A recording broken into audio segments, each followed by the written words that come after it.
minister so much they didn't want to leave. That's good.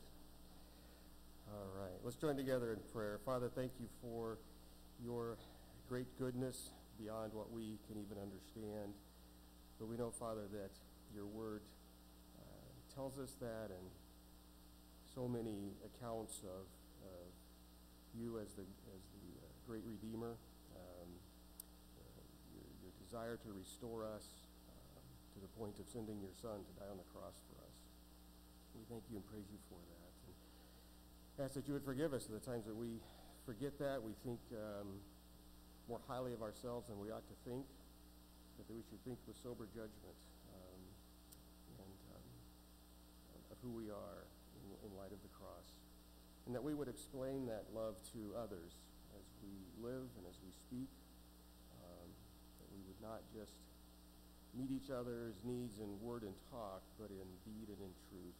So guide us in that. Give us the wisdom and the eyes to see that, and the courage to make those changes. Guide now through our service. We pray for strengthening and wisdom and the word, the clear exposition of your word to pastors and others as they lead, not only tonight, but in the various aspects of our ministry and teaching and encouraging that we are to do as a local church, as a group of like-minded, covenanted together believers.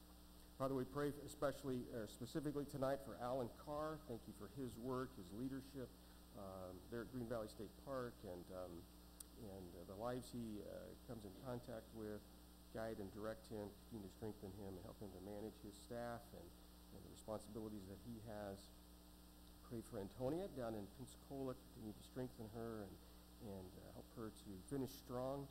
As she's, I think, within a year of being done down there, and just guide her steps. Thank you for the relationships that she's had. Continue to guide her as she ministers to others and to underclassmen as they would look to her as somebody that's been there a few years, that she would give guidance and counsel to those younger than she. Father, we thank you for the Boyds and their work in the Netherlands. Thank you that they had some time back here in the States recently. As Daniel returns earlier in 2019 to make some more contacts, so guide him in that. Guide the boys as they're in the changing schools. Guide that transition. Thank you for this one at their church that has cancer, and that she made it to that 60th wedding anniversary, that you saw in your good graces to give her that extended time. Thank you that their growth of their Wednesday night group is pushing at the seams of their living room. Guide them as they seek for a bigger facility. Thank you for that problem that they have. Help them as they seek to incorporate new people, and they would understand the work that they're doing and why these Americans are there. Just guide them in that ministry. Thank you for the good turnout at the Ladies' Day that they had recently. Just continue to guide and direct in that ministry. Thank you that we can partner with them. Help us to know how to pray for them, and Father, thank you for the great giving that's going on with our Christmas in October, and the encouragement that will be, both as a monetary gift, but also just a sign, that indication that we are thinking of them, we love them, and we want to support them, all of our missionaries. And we'll thank you for it. Again, guide now. Thank you for your love in Christ's name. Amen.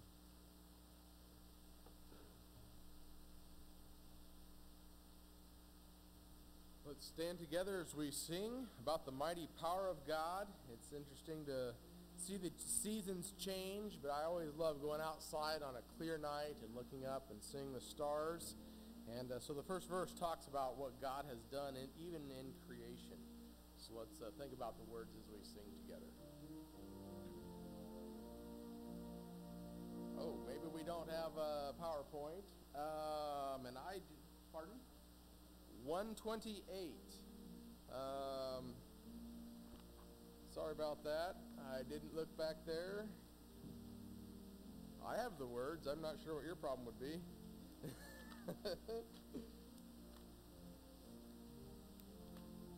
Yes, 128. Let's sing together. I sing the mighty power of God that made the mountains rise. That spread the flowing seas abroad and built the lofty skies. I sing the wisdom that ordained the sun to rise. The moon shines full and is coming, and all the stars obey. I sing the goodness of the Lord and fill the earth with good. He formed the creatures with His word, and then pronounced them good. Lord, how Thy wonders are displayed where'er I turn my eye. If I survey the ground, Lord is upon the skies. There's not a plant or flower below, but makes Thy glories known. When clouds arise and tempests blow, Thy order from Thy throne. While all that borrows life from Thee is ever in Thy hand. And everywhere that man can be, Thou God art present there. You may be seated.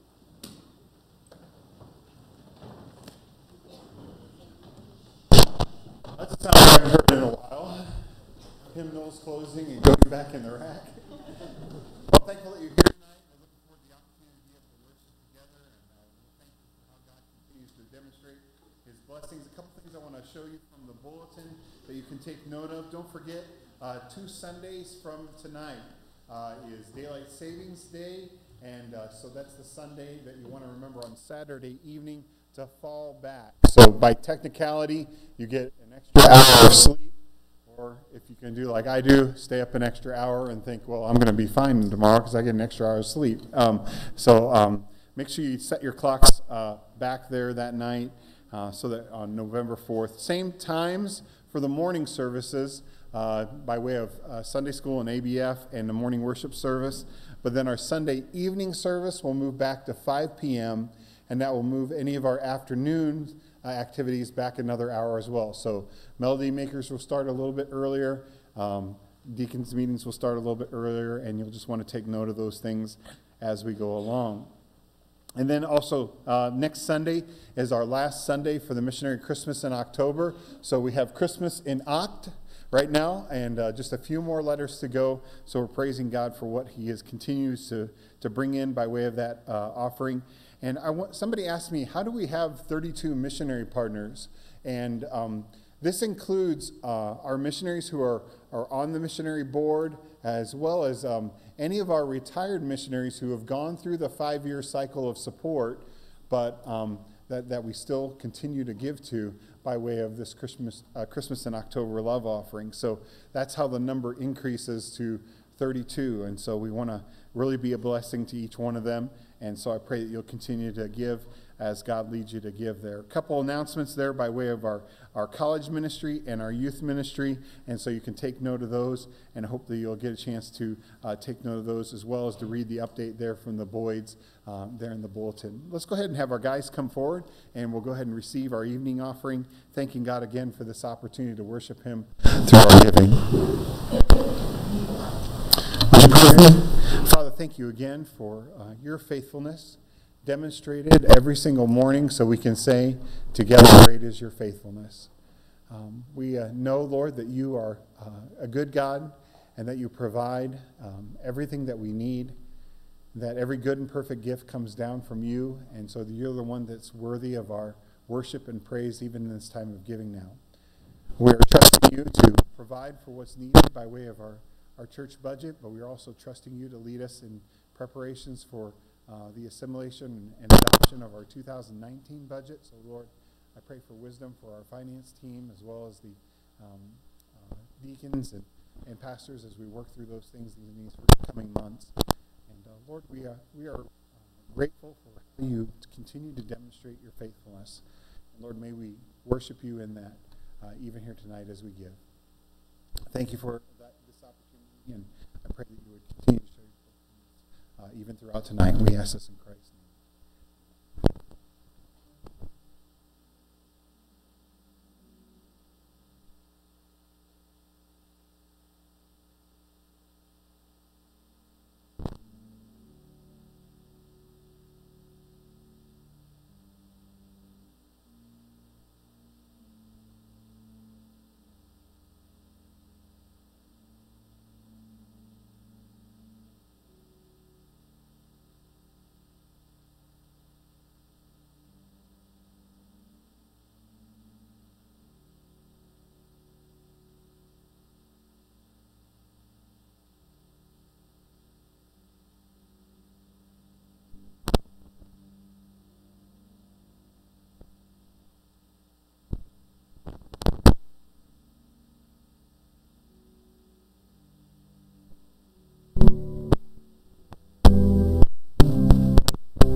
In the dispensation of the fullness of time, we might gather together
encouraged. I've been in Romans 12 here recently, and just there's so many things. We have verse 1 and 2 probably memorized, but I'm at the tail end of Romans 12, and it's just been so encouraging to read through there, and he gives some very practical things that we can be doing as a body, individuals within the body, and so it's just been very encouraging.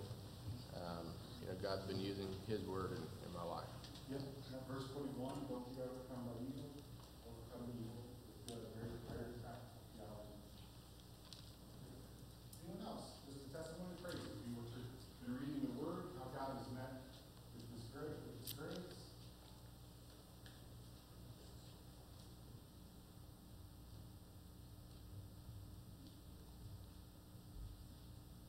All right, well, I'm going to tell you, be ready in weeks to come. We're going to try to take a little bit more time to do this, okay?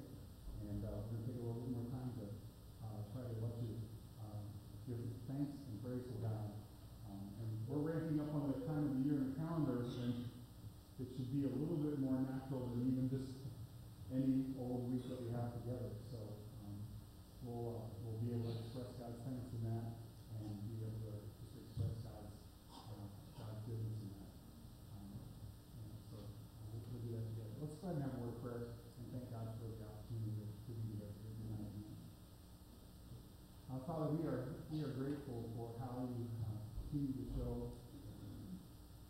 who you are in the lives of people. We thank you for even here, as we've heard, the practical nature of God's word and how it demonstrates over and over again who you are, and helps us in our lives together, even as a body of believers, and even as we come together and seek you for your leading and your guiding. So I thank you for Al sharing that with us here today. And I pray that we would be faithful in our time in the Word of God, faithful in our time of seeking you in prayer, and faithful in our fellowship with one another, and that, Lord, in days to come, we might even seek out people that we could turn to and look for opportunities to encourage them with how you have been encouraging for us. And Lord, we just ask that you would continue to show your faithfulness to our church family, and looking forward to seeing what you're going to do through these upcoming youth events where teens are prayerfully considering who they may invite and who they may be able to share the gospel with. And even as our college group is having their fall activity coming up, and another opportunity for them to reach out to others, and we've seen a good turnout at that fall event in the past. Lord, I pray that you would just give us inroads into people's lives again to be able to speak the gospel. Thank you again for this night to be able to be together. I pray that you lead us in our time of worship, but also just lead us in our being able to be an encouragement to one another. We're commanded to do that, Lord, until the Lord's return, and so, Lord, we anticipate the Lord's return, but we also should anticipate the opportunity before us to be an encouragement in this time of fellowship together. And I pray that you continue to lead us in that. Thank you for this in Christ's name. Amen.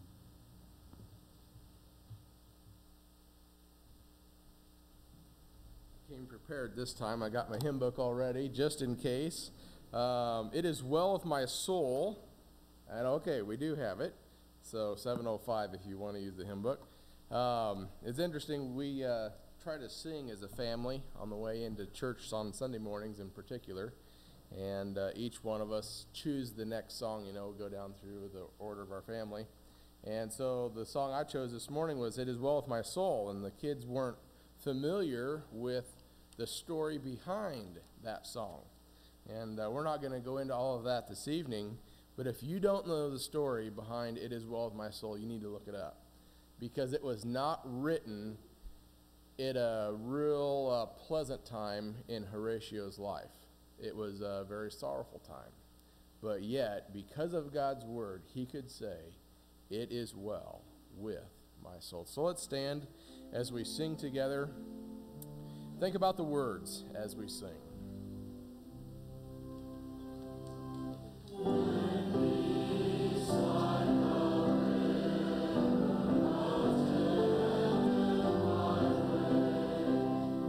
Sorrows like sea.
Spafford? Because I heard when you said, I'm not going to share it tonight, I heard a couple people gasp. I'll turn it over to you. If you want me to share it, I sure can. Well, I got in an embarrassing situation because I couldn't remember if it was the Great Depression that caused him to send his family on for a vacation, or if it was the Chicago fire. It was the Chicago fire, wasn't it? Chicago fire. Yes, Yep. yes. Yep. And so Horatio decided that his family needed to get away for a little bit because of all the turmoil. And so he purchased tickets for them to get on the ship and go overseas, I think to England or somewhere over there. I told the kids, I said, I'm not sure if I have all the details, but the general idea. He was a help to D.L. Moody in Chicago Right. during D.L. Moody's ministry, and it was, yep, you're And right. so Mhm. at the last minute, he was not able to go with them because he had a few things to take care of before he could leave. So he sent them on ahead and then was going to join them as soon as he was able. And on the way over, on the ship went down. And I think it was 2 girls, wasn't it? They were buried at sea. And but his wife made it on the lifeboat. And so when she arrived overseas, she sent a telegram saying, "Saved, alone." And so, of course, he gets the news of this, and very difficult time. And so he proceeds to make his way over to be with his wife. And as they passed over the spot where the ship had gone down, the captain or someone had called to him and said, "Now this is the place where the ship was sunk or sank." So he, during that time, penned these words, saying, "It is well with my soul." Yep. Yep, very powerful. Yep.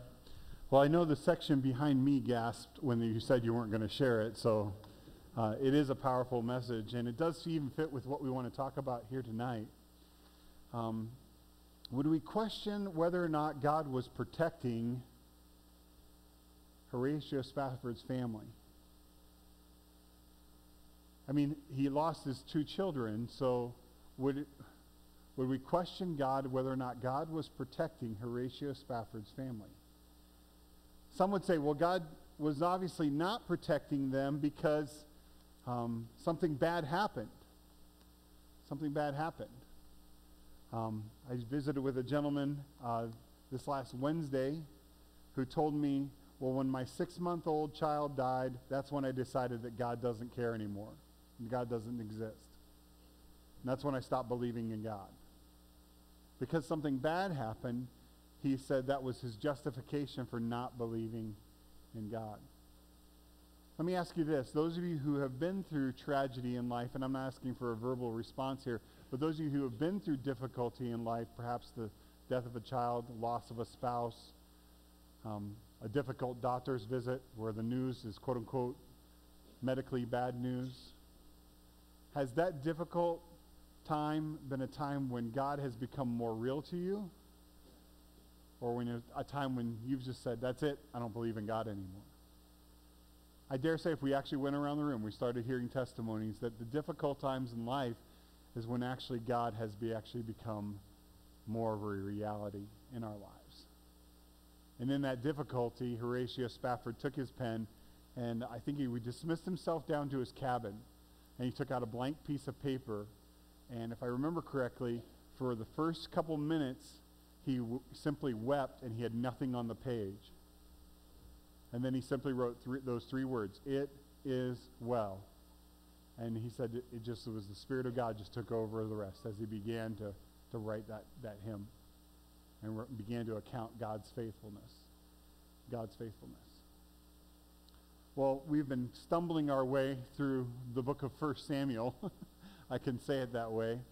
And we are nearing the close to it, but if I can, I want to back up just a little bit in the passage and catch 2 parts of a passage that we just kind of glossed over before, but I'd like to go back to them if I can again. One is going to be from chapter 21, and then we're going to jump over to chapter 23 and find the other. Remember, I think last time we were in 1 Samuel, we looked at chapter 24 and chapter 26, where David has the opportunity to take the life of King Saul, but he spares the life of his enemy, it's a foreign concept. If your enemy is in a volatile position, you would take the life of your enemy. But David spares the life of his enemy, saying both times in chapter 24 and in chapter 26, he will not lay his hand against God's anointed. Now, where is the true mystery in that phrase? The mystery in that phrase, at least for me, is that David says he won't lay his hand against God's anointed. Saul knows that David is what? Anointed as king. He's God's anointed. And Saul doesn't have a problem with it. He's chasing David with every effort he can make to go ahead and find David and kill David. We're going to see at one point in time in the end of the book of 1 Samuel, he actually goes to a median, a witch, really. And he goes to her and asks for Samuel to come back, and he's seeking out, is going to find out whether he's going to be able to really remain as king, if his dynasty is going to last. And I think Samuel coming back actually scares the witch, if you read the text. Instead of just hocus pocus, I mean, Samuel really does, the spirit of Samuel comes back and says to Saul, it's over. Your dynasty is over. But there's one person in Saul's collective that continues to be an encouragement to David. And he shows up again in chapter 23 in a place that really is an odd place for him to show up. But God continues to reiterate over and over and over again that God has David protected. You remember we've kind of come down this tale of two hearts, the heart of Saul and the heart of Samuel. We are in this part where Saul is trying to kill David. And God continues to protect David, and God continues to reiterate to Saul that his efforts are futile. And toward the end of the book, Saul's efforts just become that much more matter of fact. He finds out David's there. He gathers his army. He goes and tries to get David there. He finds out David's there. He gathers his army. He goes and tries to get David there. So have you ever been in that situation where when you haven't got a prayer? I know in our ABF classes we're studying prayer right now, and you would say, well, Pastor Dave, we're learning there is never a time where prayer doesn't fit. So why would you even bring up the phrase that you haven't got a prayer? It's our human euphemism that you haven't got a prayer. At this retreat I was at this last weekend, one of the guys that was at this retreat, he said, did you hear what the Powerball is up to? $1.6 billion. Now, I don't play the lottery, but that's tempting. I mean, he just says it out loud. That's tempting. I said, you got a better chance of getting struck by lightning 7 times in one calendar 24-hour day than you do winning those funds, which I'm not sure I would choose getting struck by lightning, but your chances are better. Your chances are better. Like, you haven't got a prayer in winning that. You haven't got a prayer in winning that. Well, Saul is searching for David high and low with one goal in mind: end David's life. If you were in the camp of David, you would think, we haven't got a prayer. We haven't got a prayer. I remember several years ago, this was when Lori and I were only dating, and she was at Bob Jones University, and I was at Faith Baptist Bible College, and I would, at times, be able to take a plane trip to Greenville, South Carolina to visit Lori. And at this point in time, my dad was using some of his frequent flyer miles from when he would travel for business, and so it was pretty much whatever flight I could get on for free, he would get me on that flight. Well, that time I happened to show up at the airport, and it wasn't one of these really big planes, but it wasn't the smallest plane either. It was kind of one of these in the middle planes. I'd have to ask Anna Jean Gates just exactly which one it was. But it was kind of like the one in the picture here, and it had 2 seats on one side, 2 seats on the other side, and then the back row was the entire back of the plane was a row. There wasn't a bathroom in the back of the plane. There wasn't a bathroom on the plane, and it was very small. I think the trip was from Kansas City to Nashville, or something like that. St. Louis to Nashville. It was just a really, really, really short flight. And it was kind of one of those where you kind of go up and then you come right back down. You know, like, why did we go up to 30,000 feet? You know, just why couldn't we just do right back down? I'll never forget this flight. It was one that changed my prayer life immensely. As we got onto the plane, you have your ticket and you're looking for your seat, and I'm realizing very quickly the plane is small and I am in the very back seat of the plane. And I'm looking at the back seat, and there are 5 seats in the back seat, but there are 4 people in the back seat, and all 5 of the seats are taken by the 4 people back there. You can do the math on how large the people were, okay? All right?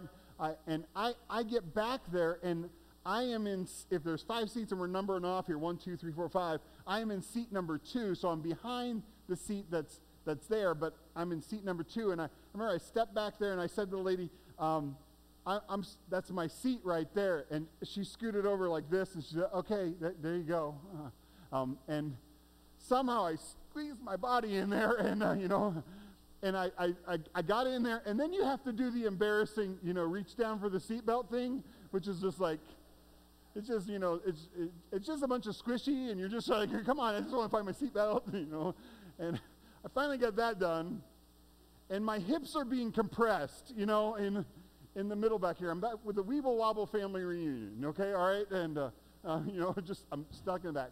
The man in front of me, the lady starts to give the safety speech, we have airbags that will come down, and you can take a mask and put it on, and, and your seatbelt, you can put it together, and the man in front of me, this is pre-9/11, you're going to know this when I tell you this, he's like, get us in the air already! In the middle of her speech. And his wife is like, this kind of thing. And he's like, come on, they're always late. We got to go. And he's irate that we haven't left yet. And everybody's embarrassed by him because he keeps interrupting her. Finally, we do take off. We taxied down the runway like this for a little while, but we did take off. And as we took off, immediately when that light came on and you could recline your seat, the gentleman sitting right in front of me, the irate man, he reclines his seat and he pins my knees and my feet to the ground, okay, or to the bottom of the plane. I mean, it's just he reclines, and you know how planes are.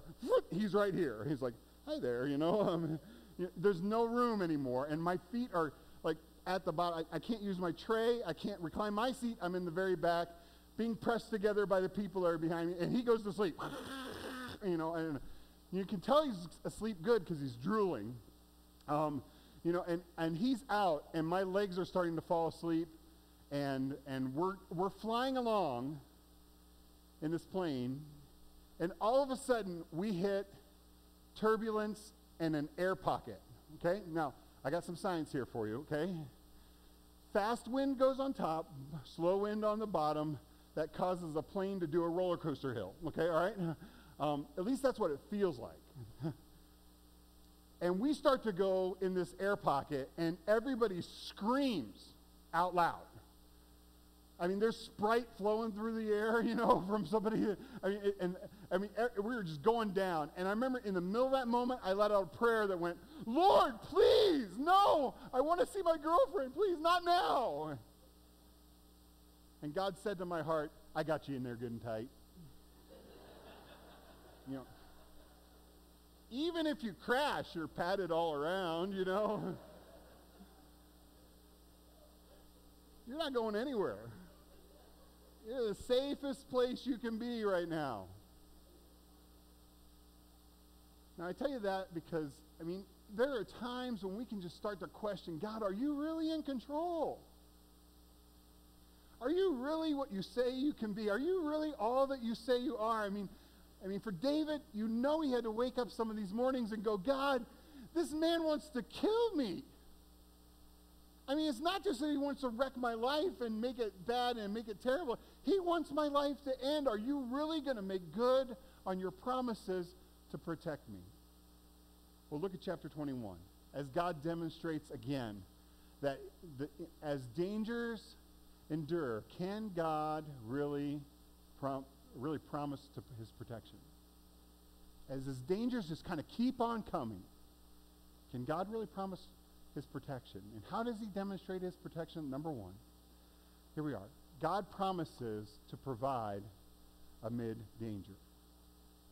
God promises to provide amid danger. In chapter 21, first 10 verses, David is running from King Saul, and he runs to the priest's worship area there, and Abimelech is the priest there, and he and his men are starving. Look at verse number 3 there. Now therefore, what do you have on hand? Give me the 5 loaves of bread in your hand, and whatever you can be found. David is asking the priest then for food. He says, my men are famished. We need something to eat. Give me whatever you have. And the priest answered David and said, there is no common bread on hand. There is only the holy bread. Only the showbread there. And if your young men have at least kept themselves, if the young men have at least kept themselves from women, and there was stipulations on partaking of that showbread. Then David answered the priest and said, truly, women have been kept from us for 3 days, and we haven't been with anybody. And since we came out, and the vessels of our young men and are holy. In other words, they could partake of this bread, and the bread, in effect, is common, even for those it was consecrated for in the vessel of this day. So the priest gave them the holy bread. From there was no bread there but the showbread, which had been taken before the Lord, in order to put it, and continuing on there in verse number 6, hot in its place on the day when it was taken. Anybody be saying, okay, now wait a minute here, Pastor Dave. If I remember correctly, there are stipulations and guidelines that God gave for this showbread, and it was for the priests only, and it was only for those who were consecrated. And now David is asking for that bread, and does that mean does that mean that we can bend the rules of God when it's convenient for us? Is that what this passage is showing us? Well, I think I'd like you to take a different lens and put it in place. It's not that we bend the rules of God in order to meet our needs or to make it convenient for us. I want you to see that God, in his provision, had kept David and his men from having normal marital relations with women. God, in his provision, had kept David's men so that they could actually show up there and be hungry and famished, but also be within the guidelines of the priestly order to be able to partake of the consecrated bread. And then they were able to have this bread. But it goes even further than just bread. God protects not only by giving them bread, but then look at there in verse number 8. And David said to Abimelech, is there not here on hand a spear or a sword? For I have brought neither of my sword nor my weapons with me, because the king's business required haste. So the priest said to him, the sword of Goliath the Philistine, whom you killed in the valley of Elah, there it is, wrapped in a cloth behind it. For there is no other except that one here. And David said, there is none like it. Give it to me. Then David arose and fled that day before Saul, and went to Achish and the king of Gath, and his servants of Achish said to him, is not David king of the land? Did he not sing of him to one another in their dances? Saul has killed his thousands, and David his 10,000s. Not only did God provide David and his men food, but God also provided, get this, the sword of Goliath. It just happened to be, as Abimelech says, over here in the corner wrapped in a cloth. It just happened to be there when David was needing a weapon to be able to defend himself. You see how that just it's almost like the stars have aligned, but it's almost too good to be true. That there would be food there, and David and his men would be exactly within God's boundaries of being able to partake of that bread. And then there happened to be a sword there, but not just happened to be a sword. Oh, we have a sword, here's a sword. But it's that we have the sword of Goliath, the sword you took from Goliath and took Goliath's head off with. It just happened to be at the place where Abimelech was, where this priest could say, you know what? This sword is here, and as far as I know, it belongs to you. I see Joe Bartlett's here tonight, and if you've never had a chance to go over to Joe's house and have him start telling you some of the stories behind some of his collector guns, Joe, every time I come over, I'm always fascinated by that. If my wife didn't want to leave, I could stay for a lot longer and listen to his stories. They're just fascinating to me. He was telling me about one where they found a crate, I think it was, and then you paid to buy a gun out of the crate, but you didn't know what you were going to get. They were just going to reach down in all this grease and pull out whatever they're going to pull out, and whatever they pulled out is what you got. And his that came out happened to be a really, almost an entire piece. So it had the wood stock, the wood barrel, and metal barrel and all that, and it's just because it was kept in grease, not a lot of rust. It's just fascinating to me. And there's a story behind each one of these collector pieces. Can you imagine when David walks out of that back room and untakes everything, all the cloth off that sword and holds it up? All the guys would be like, "Whoa, that's the sword of Goliath. I know that one. You wielded that sword before." And then David flees to Gath, and there's another whole story behind that. Should he have gone to Gath? He ends up going to Gath twice here at the end of the book of 1 Samuel. And you know, you can look in your title of your Bible there in chapter 22. He goes to Gath and he acts like a madman. And everybody says, "Is this the guy that killed Goliath?" From God providing so much for him, David seems to kind of falter here a little bit in fleeing down to Gath and pretending to be a madman, and doesn't exactly portray the God of Israel as the powerful God that he was back in chapter 17.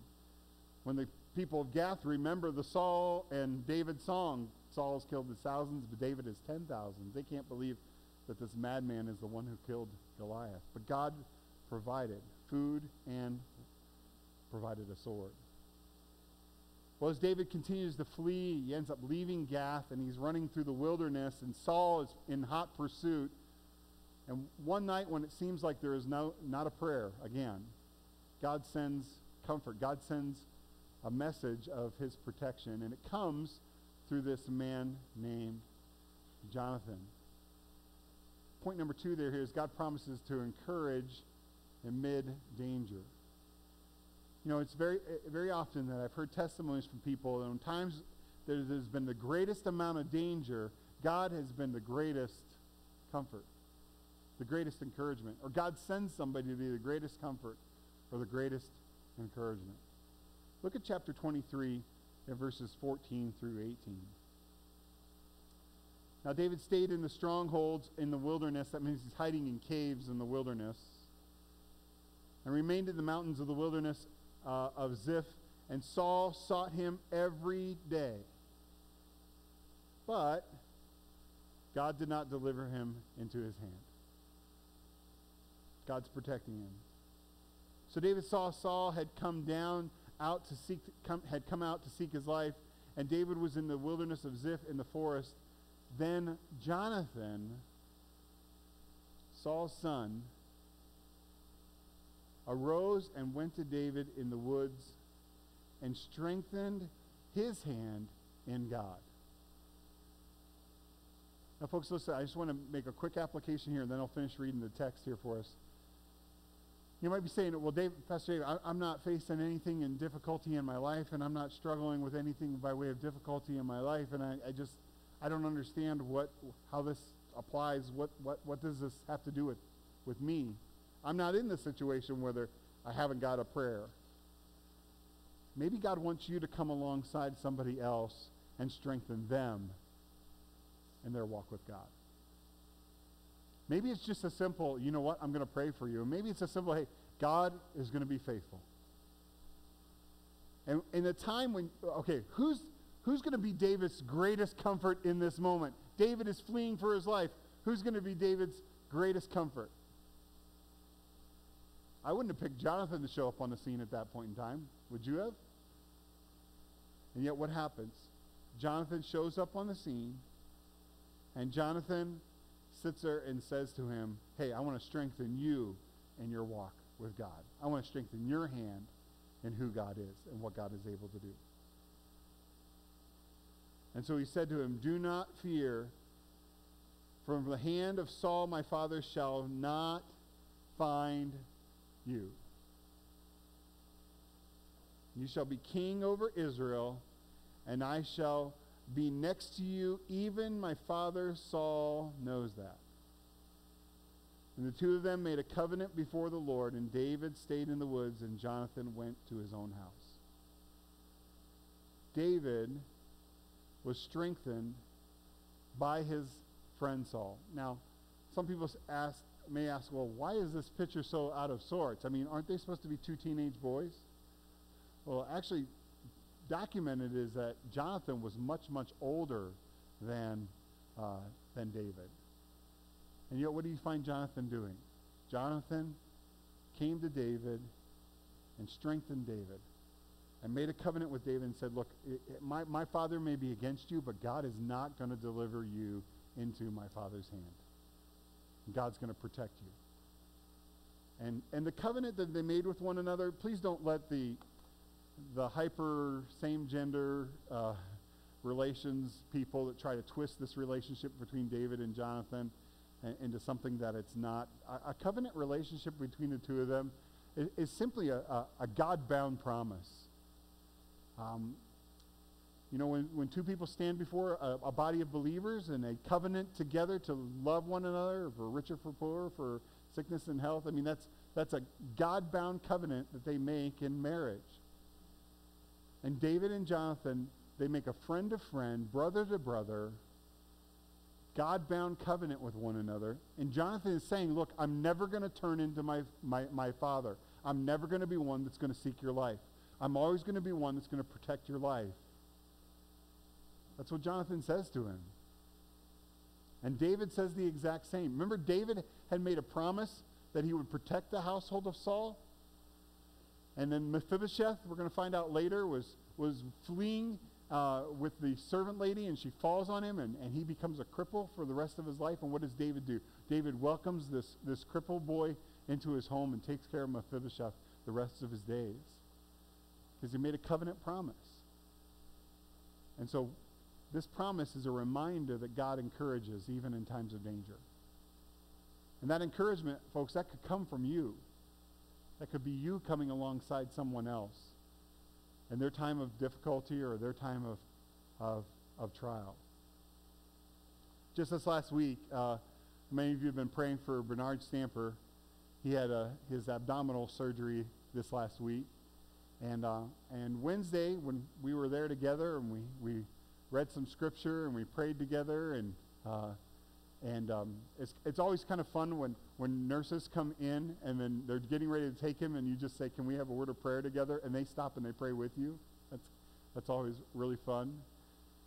And then Bernard's surgery ended up being a lot longer than they thought it would be, and then he ended up taking a lot longer to wake up out of anesthesia. He is approaching his 90th birthday, and he said, well, I was just trying to make it worth my time, and I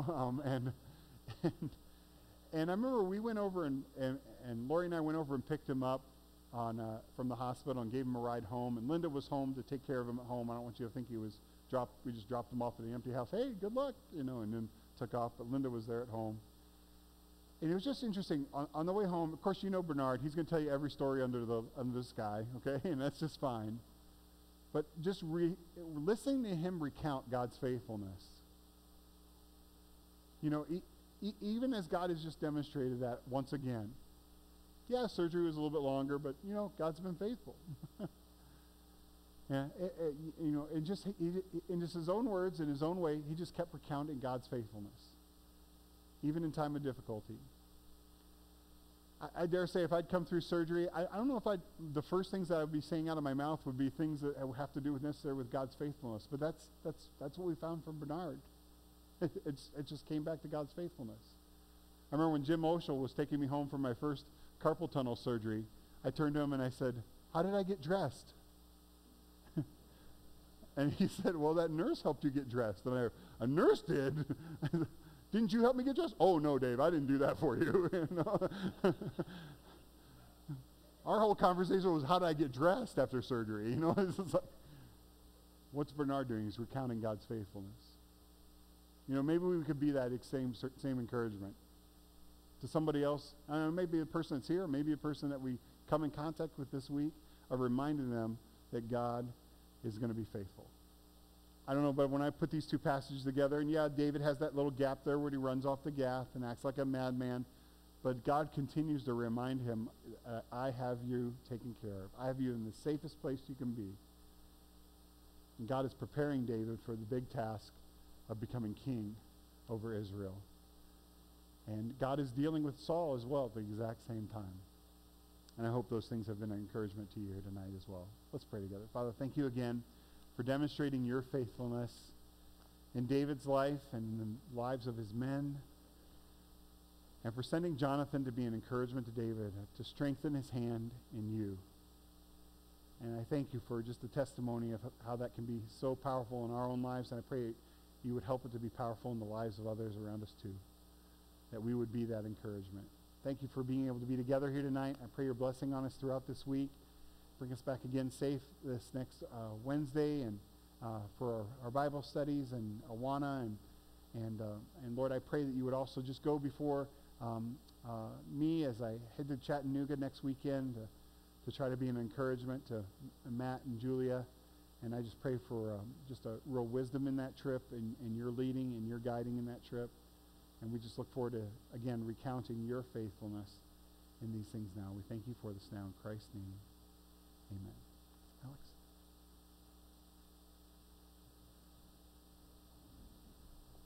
Let's stand as we sing together, Amazing Grace. Another old familiar hymn, but great words.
Is a little bit more unfamiliar, but let's read the words, and then we'll sing the last reading on the third and the fourth.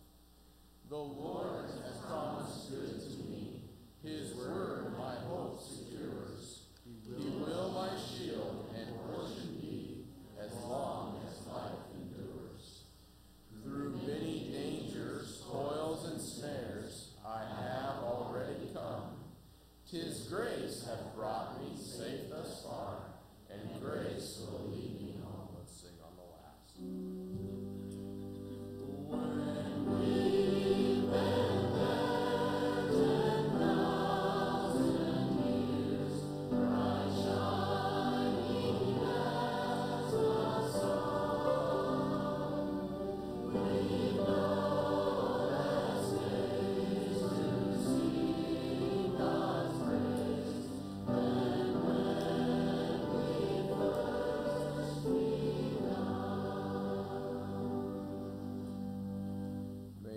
be a servant of the Lord this week as you think about what we've talked about today and even this evening, and trust that you will be a blessing to others and bring all the honor and glory to Him. You're dismissed.